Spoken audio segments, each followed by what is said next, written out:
నమస్తే, నేను మధు. కొంతమంది ఐఏఎస్ ఐపీఎస్ అధికారులు చంద్రబాబు నాయుడు నాయకత్వం మీద ఆయన ప్రభుత్వం మీద ఎన్నో ప్లాన్స్ అయితే చేస్తున్నారు. మరి వారంతా గ్యాంగ్ గా ఏర్పడి ఎందుకు ఇలాంటి పనులు చేస్తున్నారు? ఎవరు ఐఏఎస్ ఐపీఎస్ అధికారులు? ఈ రోజు మనం తెలుసుకుందాం. ప్రస్తుతం మనతో పాటు ఉన్నారు సీనియర్ జర్నలిస్ట్ సిఎస్ రావు గారు. వారిని అడిగి మరిన్ని విషయాలను తెలుసుకుందాం. నమస్కారం సార్. నమస్తే సార్, కొంతమంది ఐఏఎస్ ఐపీఎస్ అధికారులు వాళ్ళు ఎంత అధికారంలో ఉన్న వాళ్ళు మనకు అందరికీ తెలిసిందే, ప్రజల క్షేమాన్ని కోరాలి. అటువంటి వాళ్ళు బాబు గారి నాయకత్వం మీద ఆయన ప్రభుత్వం మీద కూడా గూడుగుటాన్ని చేస్తున్నట్టు వార్తలు వస్తున్నాయి. ఎవరు సార్ వాళ్ళు? ఇప్పుడు ఎంత దారుణమైన పరిస్థితి అంటే తిన్నింటి వసలు లెక్క పెడతారంటారు. ఆ విధంగా ప్రజల సొమ్ము తింటూ ప్రజల కోసం పనిచేయాల్సినటువంటి అధికారులు ఒక వ్యక్తి కోసం, ఒక లీడర్ కోసం వీళ్ళు తమ కెరీర్ని ఉపయోగిస్తున్నారు. ఉపయోగించండి. మీరు రాజీనామా చేసి వెళ్ళిపోయి మీరు అక్కడ పార్టీలో చేరిపోయి ఎవరు ఏ పార్టీలో కావాలంటే ఆ పార్టీలో చేరిపోయి మీరు రాజకీయంగా చేయొచ్చు. కానీ మీరు ప్రజల కోసం, ప్రజాసేవ కోసం ఉంటాము అని చెప్పేసి ప్రమాణం చేసి ఉద్యోగంలో విధుల్లో చేరేటప్పుడు ప్రజల కట్టేటువంటి ట్యాక్స్ తోటి బతికిస్తూ వాళ్ళ కుటుంబ సభ్యుల్ని ప్రజలకే వీళ్ళు వెన్నుపోటు పొడుస్తున్నారు. కొంతమంది ఐఏఎస్లు ఐపీఎస్లు, అందులో మామూలు ఉద్యోగులు కాదు, ఐఏఎస్లు ఐపీఎస్లు. ఎవరు సార్ వాళ్ళు? ఎందుకు అని అంటే జగన్మోహన్ రెడ్డి గారికి అనుకూలంగా పనిచేస్తే ఆ రోజున వాళ్ళు కొంతమంది కేసుల్లో ఇరుక్కున్నారు. కొంతమందినేమో విఆర్లో పెట్టారు, మరి కొంతమందినేమో పోస్టింగ్ లేకుండా ఉంచారు. వీళ్ళలో కొంతమంది హైదరాబాద్లో తరచూ 15 రోజులకు ఒకసారి హైదరాబాద్లో ఒక విలాసవంతమైనటువంటి హోటల్లో సమావేశం అయ్యి చంద్రబాబు నాయుడు గారి ప్రభుత్వం బద్నాం ఎలా చేయాలి అనే దాని మీద వ్యూహాలు రచిస్తున్నారంటే ఒక ఐఏఎస్లు కొంతమంది, ఐపీఎస్లు కొంతమంది కలిసి వ్యూహం రచిస్తున్నారంటే ఎంత భయంకరమైనటువంటి అంశం. మరి ఇది ఆంధ్రప్రదేశ్ ఇంటెలిజెన్స్ తెలుసుకోవాలి కదా. ఇంటెలిజెన్స్ తెలుసుకోలేకపోయింది. ఎప్పుడు తెలుసుకుంది? ఇటీవల విజయవాడలో 2-3 రోజుల క్రితం విజయవాడలో పెట్టారంట మీటింగ్. మళ్ళీ హైదరాబాద్లో కాక విజయవాడలో ఏదో అకేషన్ లాగా అక్కడికి వెళ్ళి అక్కడ ఏదో ఫంక్షన్ ఉంటే ఆ ఫంక్షన్కి వెళ్ళి అక్కడ సమావేశమయ్యారు. విజయవాడలో సమావేశం అయితే విజయవాడలో బయటపడింది ఈ విషయం. అది ఎలా బయటపడింది? అది కూడా ఆ రోజు మార్నింగ్ నాటుకోడి బ్రేక్ఫాస్ట్ అంటే అది నాటుకోడితో బ్రేక్ఫాస్ట్, నాటుకోడి మాంసంతో. అందుకని ఈ నాటుకోడి బ్రేక్ఫాస్ట్ పెద్ద ఎత్తున ఆర్డర్ ఇచ్చేటప్పటికి ఎవరు వీళ్ళు నాటుకోడి ఆర్డర్ ఇచ్చారని చెప్పి ఆ హోటల్ అతనికి అనుమానం వచ్చి ఆ హోటల్ అతను ఇన్ఫర్మేషన్ ఇస్తే అప్పుడు బయటకు వచ్చింది. అప్పుడు బయటకు వస్తే ఏంటి అని అంటే కొంతమంది ఆ రోజున జగన్మోహన్ రెడ్డి గారికి సొంత మనుషుల్లాగా, ఇంట్లో మనుషుల్లాగా పనిచేసినటువంటి కొంతమంది సివిల్ సర్వెంట్లు అక్కడ కలిసి మీటింగ్ అయ్యారు.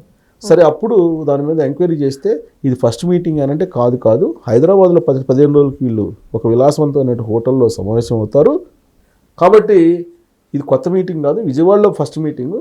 బట్ హైదరాబాద్లో ఇంతకుముందు చాలాసార్లు మీట్ అయ్యారు. వాళ్ళ లక్ష్యం ఏంటి, వాళ్ళ ఉద్దేశం ఏంటంటే ఇప్పుడున్నటువంటి ప్రభుత్వాన్ని వీళ్ళంతవరకు బద్నాం చేయడానికి అవసరమైనటువంటి డాక్యుమెంట్స్ని వైఎస్ఆర్ కాంగ్రెస్ పార్టీకి అందించడం వాళ్ళ లక్ష్యం అంట. ఈరోజు పేపర్లో వచ్చినటువంటి న్యూస్ అది. జనరల్గా ఏంటంటే వీఆర్లో లేదంటే సస్పెండ్ చేసినా లేదంటే ఇంకో రకంగా ఇబ్బంది పెట్టినా సివిల్ సర్వెంట్లు కొన్ని మార్గదర్శకాలు ఉంటాయి. ఆ మార్గదర్శకాలని అనుసరించాలి. కానీ వాటిని అనుసరించకపోగా ప్రభుత్వం మీద తిరగబడుతున్నారు. ఈవెన్ చంద్రబాబు నాయుడు గారిని అరెస్ట్ చేయాలి, చంద్రబాబు నాయుడు గారి చర్యలు తీసుకోవాలని ఒక ఎస్ఐ అనుకుంటా, ఒక ఎస్ఐ కంప్లైంట్ చేశారు. ఈ మధ్య ఒక ఎస్ఐ కంప్లైంట్ చేశారు. ఇలాంటి పరిస్థితి ఆంధ్రప్రదేశ్ రాష్ట్రంలో ఉంది. ఇప్పుడు ఇప్పుడు నేను అనేది ప్రభుత్వంలో ఎవరైనా ఉండొచ్చు అండి. రేపు చంద్రబాబు నాయుడు గారు ఉండొచ్చు, ఉండకపోవచ్చు, ఇంకో గవర్నమెంట్ రావచ్చు. ప్రభుత్వాలు ఏమున్నా ఆ ప్రభుత్వ పాలసీలని అమలు చేయాల్సిన బాధ్యత ఉద్యోగుల మీద ఉంటుంది. లేదు మీ ప్రవర్తన మారలేదు, మీ ప్రవర్తన బాగలేదు, మీ కాండక్ట్ బాగలేదు అనుకున్నప్పుడు ప్రభుత్వ పెద్దలు మిమ్మల్ని పక్కన పెడతారు. మీరు పక్కన పెట్టినా మిమ్మల్ని మీరు ప్రజల పక్షాన ఉండాలి. అంతే తప్ప మీరు ఒక పార్టీ పక్షాన ఎలా ఉంటారు? ఒక ఆయనేమో నమ్మక ద్రోహం అంటారు. వీళ్ళు ఎవరికి ఇన్నుపోటు పడుతున్నారు? ప్రజలకు ఇన్నుపోటు పడుతున్నారు, సమాజానికి ఇన్నుపోటు పడుతున్నారు, రాజకీయ పార్టీలకు కాదు. ఇప్పుడు ఇవాళ ఇటు పక్క ఉండొచ్చు, రేపు ఇంకొక బ్యాచ్ అటువైపు వెళ్తారు. మరి వీళ్ళు చేసింది ఏంది? సమాజానికి, ప్రజలకి ఏం చేస్తున్నారు వీళ్ళు అనేది వాళ్ళు ఆలోచించాలి. ప్రమాణం చేస్తారు వాళ్ళు ఉద్యోగంలో చేరేటప్పుడు, వాళ్ళు ప్రమాణం చేస్తారు. అంటే ఆ ప్రమాణం మొత్తం గాలికి వెళ్ళిపోయింది. వాళ్ళేమో నెల నెల జీతాలు, బచ్చాలు అన్నీ తీసుకుంటున్నారు. ప్రజలకు సంబంధించిన ట్యాక్స్లే కదా అవన్నీ తీసుకుంటున్నారు. వాళ్ళు చేసే పని ఏంటంటే ప్రజలు ఎన్నుకున్నటువంటి ప్రజల చేత ప్రజల కొరకు ప్రజల కోసం ఎన్నుకోబడినటువంటి ప్రభుత్వాన్ని పడగొట్టేటువంటి కార్యక్రమం చేస్తున్నారు. అంత కష్టపడి ఐఏఎస్ ఐపీఎస్లు చేసిన దీనికోసమా సార్ వాళ్ళు ఆలోచించాలి. ఇప్పుడు ఐఏఎస్లు అనేవాళ్ళు సమాజానికి మార్గదర్శకంగా ఉండాలి, స్ఫూర్తిని ఇచ్చేలాగా ఉండాలి. వాళ్ళు చేస్తున్న పని ఏంటి?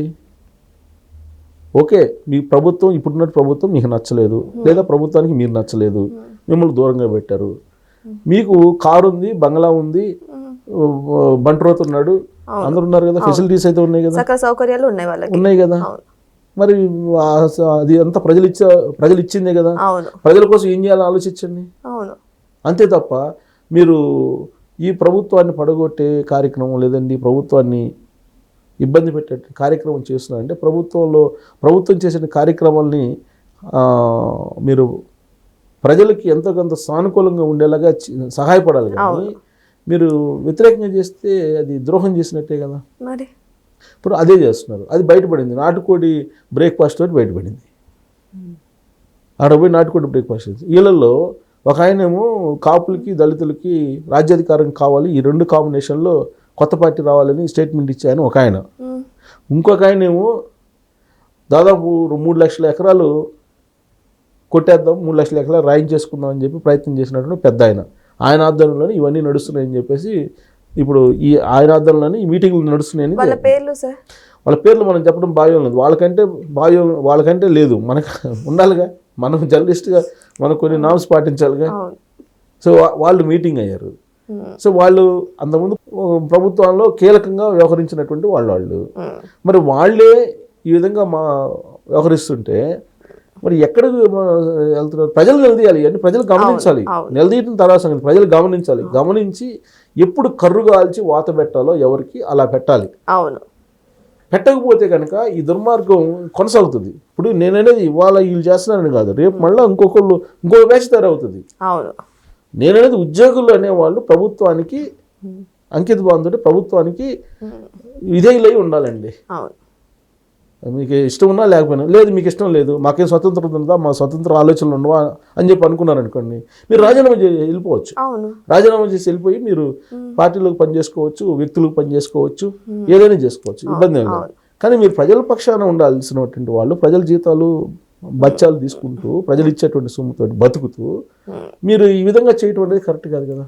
ఇప్పుడు ఆయన హైదరాబాద్లో 100 కోట్లు పెట్టి విలాసవంతమైనటువంటి భవనం కట్టించాడు, అది అందరికీ తెలిసినటువంటి విషయమే. ఆ భవనంలో లాస్ట్కి క్లీన్ చేయడానికి కూడా మీకు వచ్చి మామూలుగా ఏం చేస్తారు, క్లీన్ చేయడానికి క్లీనింగ్ వస్తువులు వాడతారు కదా, వాడటానికి లేదు. అక్కడ అక్కడ పనిచేసే పని మనుషులు ఉత్త చేతితోటి తొడవాలి. అంటే ఆ తరహా విపరీతమైనటువంటి కోరికలతోటి, విపరీతమైనటువంటి ఆలోచనతోటి ఉన్నటువంటి కొంతమంది ఐఏఎస్లు ఆ విధమైనటువంటి పోకడలకు పోతున్నారు. ఇది పేపర్లో వచ్చిన న్యూస్, నేనే కొత్తగా చెప్పట్లా. జనరల్గా వెబ్సైట్లో కానీ ఇతరత్ర సోషల్ మీడియాలో కానీ వచ్చినటువంటి న్యూస్. అలాంటి వాళ్ళు ఉన్నారు. ఇప్పుడు వాళ్ళేదో అరెస్ట్ చేశారని, లేదంటే వాళ్ళేదో కేసులు పెట్టారని, లేదంటే ఇప్పుడు కేసులు ఎందుకు పెడతారు? మీరు చేసిన పనులకే పెట్టారు. అంతకుముందు రాజశేఖర రెడ్డి గారు ముఖ్యమంత్రిగా ఉన్నప్పుడు ఐఏఎస్లు జైలుకి వెళ్ళారు. మరి శ్రీలక్ష్మి మీద కేసులు పెట్టారు. శ్రీలక్ష్మి గారి మీద కేసులు పెడితే నా మీద కేసు అన్యాయం అని చెప్పి సుప్రీంకోర్టుకి వెళ్తే సుప్రీంకోర్టు ఏం చేసింది? అక్షంతలు వేసింది. అక్షంతలు వేసి విచారించున్నామని అని చెప్పారు. మరి క్యాప్టివ్ మైన్ అనేది ఎవరు తీసేయమన్నారు? ఆ పదం ఒక్కటే తీసేసినందువల్ల కొన్ని కోట్ల రూపాయలు ప్రజాధనం వ్యక్తికి వెళ్ళింది. సమాజానికి చెందాల్సిన సొమ్ము వ్యక్తికి వెళ్ళిపోయింది. మరి ఎవరు చేయమన్నారు? మీరు ప్రజలకి రక్షణ కవచంగా ఉండాల్సినటువంటి మీరు చేసినటువంటి పనులే కదా. ఆ నత్వాన్ని ఎవరు తీసుకొచ్చి గెస్ట్ రూమ్లో పెట్టేసి, చీకటి రూమ్లో పెట్టేసి ఇబ్బంది పెట్టమన్నారు? ప్రైవేట్ పార్ట్స్ని ఎవరు టచ్ చేయమన్నారు?